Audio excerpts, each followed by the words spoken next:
Assalamualaikum warahmatullahi wabarakatuh. We are from AS1205A and we are going to present one of the subtopic from inorganic chemistry, which is the metallic bonding. So this is my group member. Our objective for this video presentation are to explain the concept of metallic bonding, to describe the electron-C model of metallic bonding, to explain the band theory of metals, to differentiate insulators, semiconductor and conductors based on band structure, to explain the concept of doping in semiconductor, to describe basic characteristic of semiconductor, and the last one to relate band theory to real-life application. Next, introduction. In this chapter, we will focus on understanding the bonding present in metallic elements and how this bonding influences the properties of metals. Metallic bonding plays an important role in determining how metals behave in various applications, especially in electrical and industrial uses. Why are metals able to conduct electricity so efficiently? Why are the materials cannot? The answer lies in metallic bonding, a unique type of bonding found only in metallic elements. Unlike ionic or covalent bonding, metallic bonding involves the collective sharing of electrons among a large number of metal atoms. Metallic bonding occurs due to the strong electrostatic attraction between positively charged metal ions and a sea of freely moving delocalized valence electrons. In a metallic lattice, metal atoms are closely packed together, causing their valence electron to lose association with individual atoms. As a result, these electrons become delocalized and are free to move throughout the entire metal structure. This sea of delocalized electrons acts as a binding force that holds the metal ions together and give metal their characteristic properties. One of the most important properties explained by this model is electrical conductivity, as the freely moving electron can carry electric charge when energy is applied. In addition to conductivity, metallic bonding also explains why metals are malleable and ductile, since the bonding is non-directional. Layers of metal ions can slide past one another without breaking the bond, allowing metal to be shaped and strengthened into wires. The strong attraction between metal ions and delocalized electrons also contribute to the high strength of metallic materials. In this chapter, metallic bonding is explained using two key theoretical models. The electron-C model provides a simple and visual explanation of how delocalized electrons surround metal ions and maintain the metallic structure. The band theory of metal, on the other hand, explain electron behavior in terms of energy bands and help classify material as conductors, semiconductors, or insulators, depending on the size of their band gap. Overall, this slide introduce the fundamental concept of metallic bonding, which form the basics of understanding the electrical and physical properties of metal discussed throughout this chapter. So now, let's move on to the discussion section. Our first key is finding focus on metallic bonding.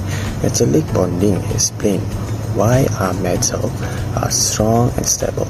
In metal, atoms are held together to a sea of delocalized electrons. These free-moving electrons act like a glue that keep positively charged metal ions closely packed together. The strength of metallic bonding depends on the number of valence electrons.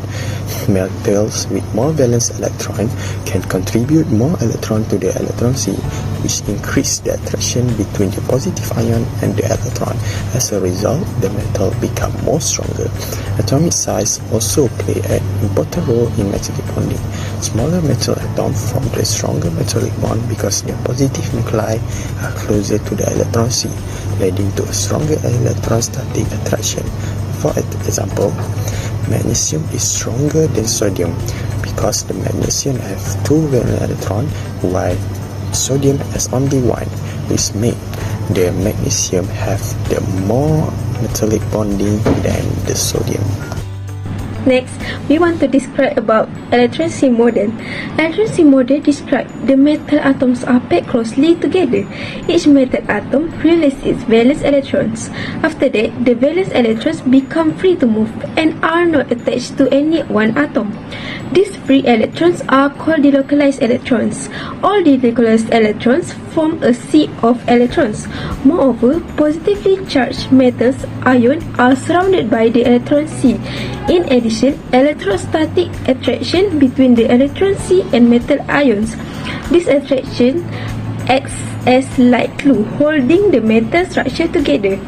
This model explains why metals conduct electricity, conduct heat, malleable and ductile. Next, what is band theory of metals? Band theory of metals is based on the valence band and the conduction band. It is also known as the band theory of solids. It defines conductors, semiconductors, and insulators very clearly. Every molecule has several different energy levels. The band theory explains how electrons behave inside a molecule quite effectively. Furthermore, there are a few of important terms associated with the band theory. Firstly, is valence band. The valence band is the energy band that contains the energy levels of valence electrons. A valence band exists beneath the conduction band. The energy of electrons in the valence band is lower than that of electrons in the conduction band. Next is conduction band. This energy band contains the energy level of unbound electrons. The conduction band is normally empty. When external energy is supplied, electrons from the valence band jump into the conduction band that will becoming free electrons. Lastly, there is band gap. The band gap is gap or energy difference between the valence band and the conduction band. After that, we want to know about insulators, semiconductors, and conductors in details.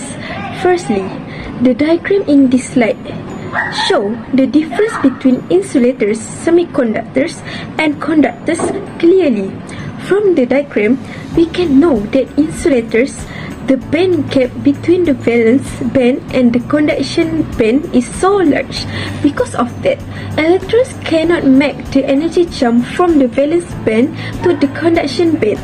Next, semiconductors have a small energy gap between the valence band and the conduction band. Electrons can make jump up to the conduction band, but not with the same ease as they do in conductors. Last but not least, is conductors. Conductors are metals. There is no band gap between their valence and conduction band. Since they overlap, there is a continuous availability of electrons in these closely spaced orbitals. Next, we will discuss the concept of doping in semiconductors. Doping refers to the addition of very small amount of foreign atoms, also known as dopants, into a pure semiconductor materials. These dopants are introduced into the crystal lattice of the semiconductors. Even though the amount added is very small, it has a significant effect on the electrical properties of the materials. This is because dopants can change the number of charge carrier inside the semiconductors. Doping is important because it is used to modify and improve the electrical conductivity of semiconductors. By adding a specific dopants, we can control the number of valence electrons available for conduction. As a result, the semiconductors become more useful for electronic applications. In addition, doping can greatly increase the conductivity of semiconductors by controlling the movement of electrons or holes. This happens through the introduction of crystal defects, which allows the electrons to move more easily within the materials. Overall, doping is a key process in semiconductor technology because it allows us to design materials with specific electrical properties, making them suitable for devices such as diodes, transistors, and integrated circuits. I will continue with semiconductor. Semiconductor is a material with electrical conductivity between conductor and insulator. The conductivity can be controlled and modified by addition of impurities, which is the process of doping, and it has a small energy gap between valence and conduction band. There are two types of semiconductor, which is the intrinsic and extrinsic. Intrinsic semiconductor is chemically pure. It has undoped material. The moderate band gap conductivity depends solely on the material's properties and external condition. It also can carry current because of the fraction of the molecule in valence band can be excited. For extrinsic semiconductor, impurities are added, which is the dopants, and the conductivity is increased. Dopants can provide extra electron or extra hole. If they provide the extra electron, it will become the N-type. If they provide extra hole, it will be called as P-type. Next, I will explain the two types of intrinsic semiconductor, which are N-type and also P-type. First, let's look at the N-type semiconductor, also known as a donor-type semiconductor. N-type semiconductor are formed by adding a +3 valent impurity atom which has 5 valent electron. 4 of these electrons form a bond with the semiconductor atom, while the extra of an electron become free to move through the structure. This free electron act as a charge carrier and will increase the electrical conductivity of intrinsic semiconductor. N-type is named because the majority charge carrier are negatively charged electron. Next, we have P-type semiconductor, also called the acceptor type semiconductor. P-type semiconductor are formed by adding a 3 valent impurity atom which has 3 valent electron because 1 electron is missing to complete the bond. A deficiency called a hole is created. This hole can move through the structure and act as positively charged charge carrier. P-type is named because the majority of charge carrier are positively charged its hole. Next, this slide shows example and application of PN-type semiconductor, which are very important in modern electronic technology. On the left side, we can see common semiconductor devices such as memory card, transistor, microcontroller, and diodes. These components are widely used in daily electronic devices like smartphone, computer, and also various of home appliances. They help electronic systems store data, process signal, and also can control electrical current. On my right side, the application of PN-type semiconductor are shown. Diodes allow electronic current to flow in only in one direction, helping to protect circuits from damage. Transistor act as switch and amplifier, controlling and strengthening electrical signal in circuit. Solar cell are PN junction to convert light energy into electrical energy, supporting renewable energy use. Lastly, for the LEDs convert electrical energy into light and are commonly used in lighting, display, and indicator system. Overall, we can see that the type of semiconductor are essential components that enable the operation efficiency of modern electronic devices, making them fundamental to today's technology. In conclusion, we have successfully discussed the concept of metallic bonding, where metal atoms are held together by sea of delocalized electrons. These free-moving electrons play an important role in influencing electronic interactions, energy transfer, and the overall properties of metals.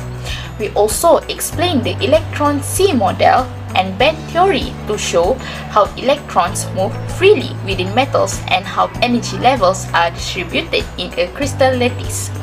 Through the models, we can better understand why metals are good conductors of electricity. Based on band theory, we were able to differentiate conductors, semiconductors, and insulators by comparing their band gaps and electron mobility. In addition, we discussed the concept of doping, which modifies the electrical conductivity of semiconductors by controlling charge carrier and forming P-type and N-type materials. Overall, all objectives of this presentation were achieved, including explaining the metallic bonding, band theory, and their role in real-life applications.